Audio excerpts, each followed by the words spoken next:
Olá, amigo web telespectador, amiga web telespectadora da AltV, a TV da internet. Estamos começando mais uma edição do Agropapo, seu talk show digital do novo agronegócio. Novo agronegócio este que é justamente cada vez mais digital, que é mobile, que é jovem, que é sustentável, que é conectado com o consumidor.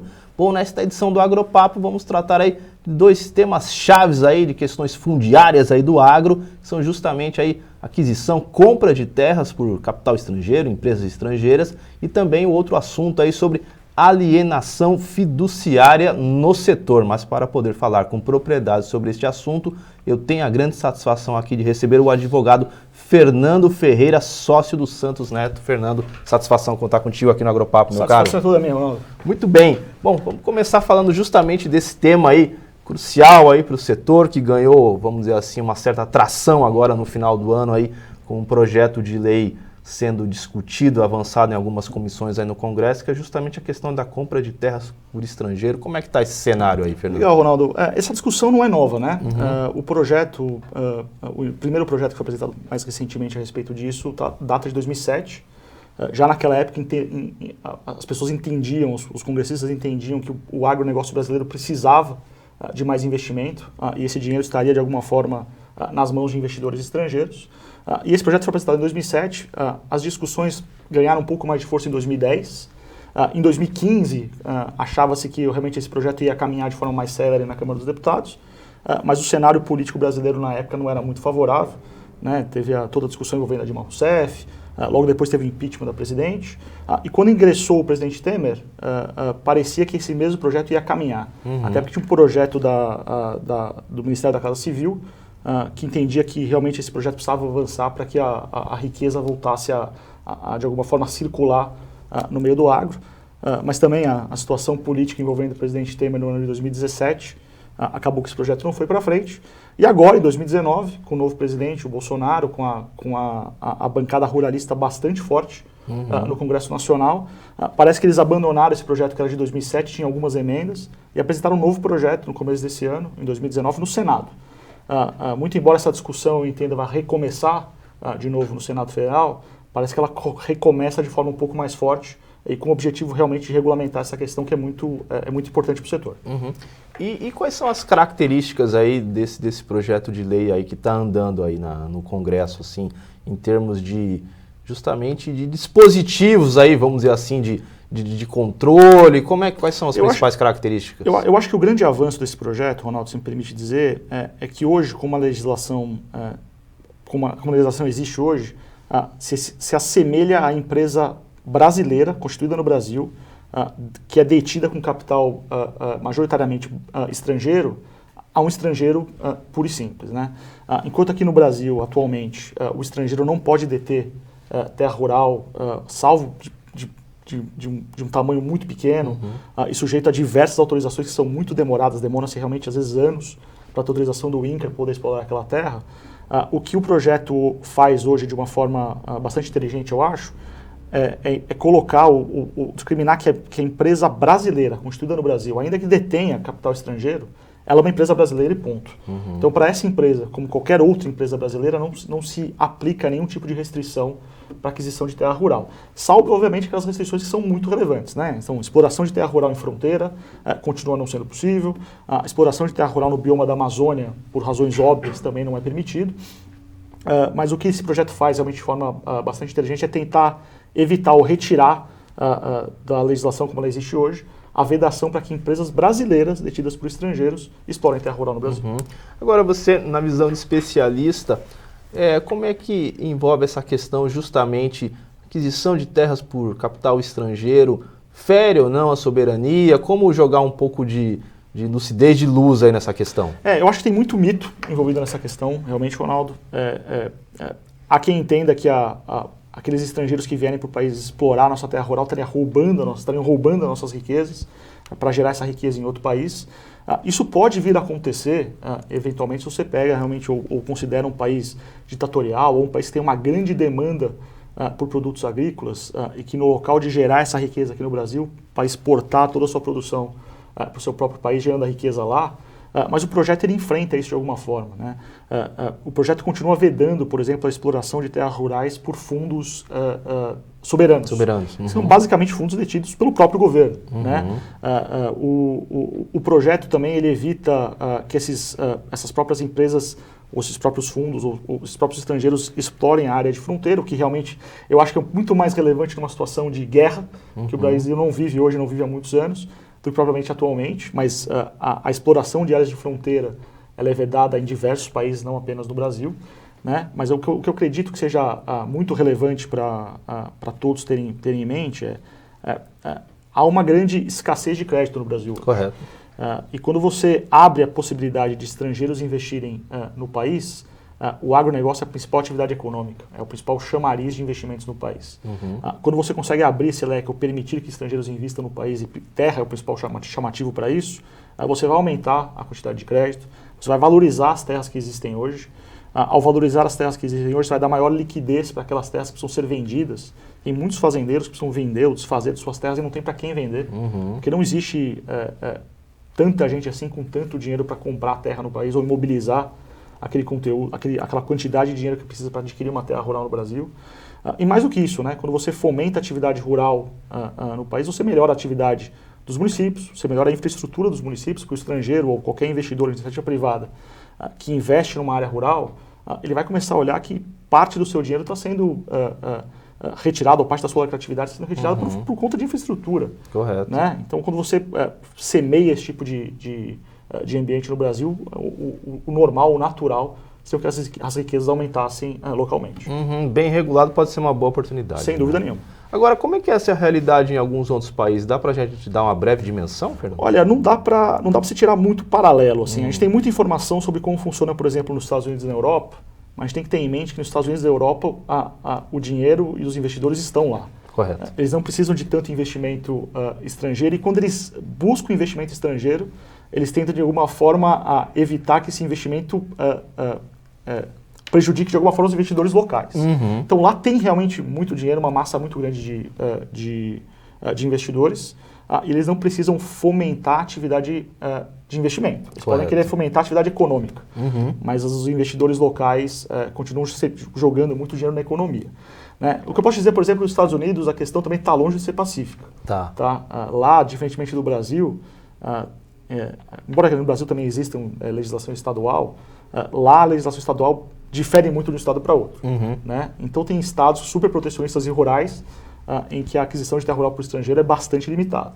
Tem outros não, em que eu diria que as partes mais do sul do país e leste tendem a ser um pouco mais abertos para investimento estrangeiro. Na Europa, a questão é um pouco mais complicada quando você envolve investidores asiáticos ou mesmo sul-americanos. Tá? Lá como a Europa é praticamente um bloco único, o investimento de um francês numa terra na Holanda não é nem discutido, né? São todos partes do mesmo bloco. Mas acho que a principal diferença, é isso que todo mundo tem em mente, enquanto as limitações existem lá para proteger o investidor local, as limitações que existem aqui acabam prejudicando o produtor local. Correto. Sim, você evita ou você, de alguma forma, dificulta a circulação do dinheiro no país.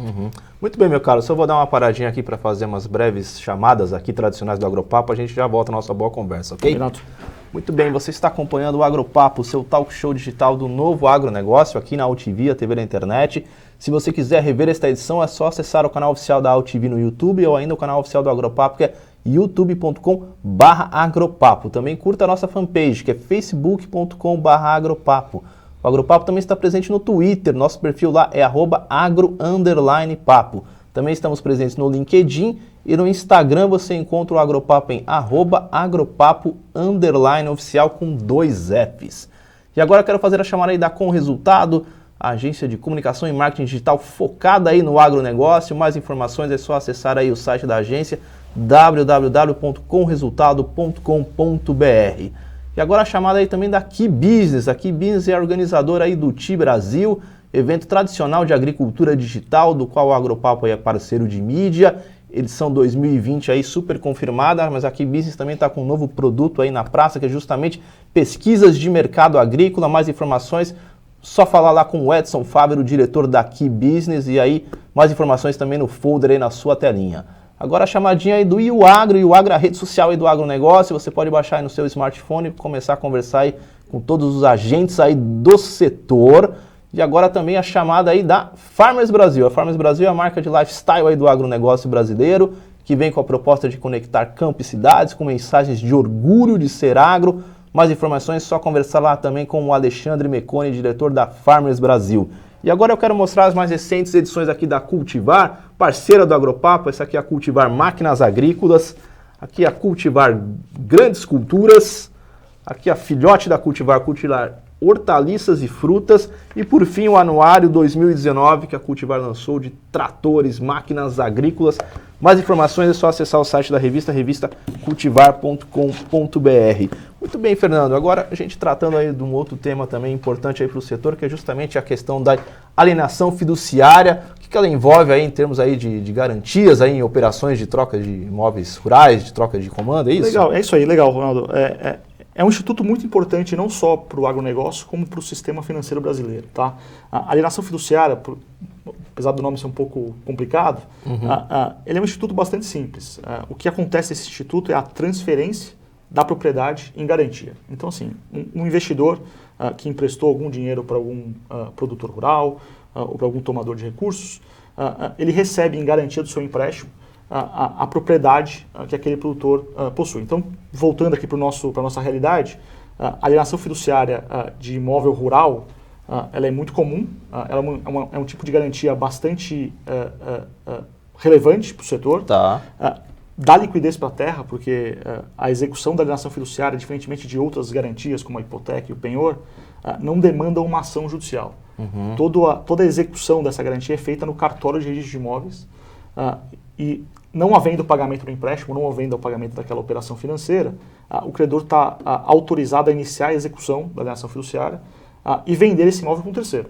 Tá? Então, diferentemente de uma hipoteca, que uma execução ou a recuperação daquele valor demanda muitos anos de investimento num processo judicial, e aí não é nenhum demérito para a legislação, mas o nosso sistema judiciário não ajuda, porque ele está abarrotado, porque há muitos recursos, porque as soluções demoram a acontecer. Fato é que quando você coloca isso no tempo, aquele seu investimento que você fez esperando recebê-lo de volta em 1 ou 2 anos, num processo judicial vai demorar 4, 5 anos para acontecer. Tá. Na alienação fiduciária, se você houver já existir um comprador para aquela sua terra, a solução é muito mais rápida. Tá? A grande dificuldade que existe, ou a grande importância que existe na alienação fiduciária de imóvel rural para estrangeiro, que não existe, por exemplo, essa discussão não existe para empresas locais também, há quem entenda que a transferência da propriedade em garantia se assemelharia à transferência da propriedade, ponto. Né? Então, aquele que recebe a propriedade de garantia é o dono. Tá. E no Brasil, na legislação como ela existe hoje, o estrangeiro não pode ser dono de terra rural.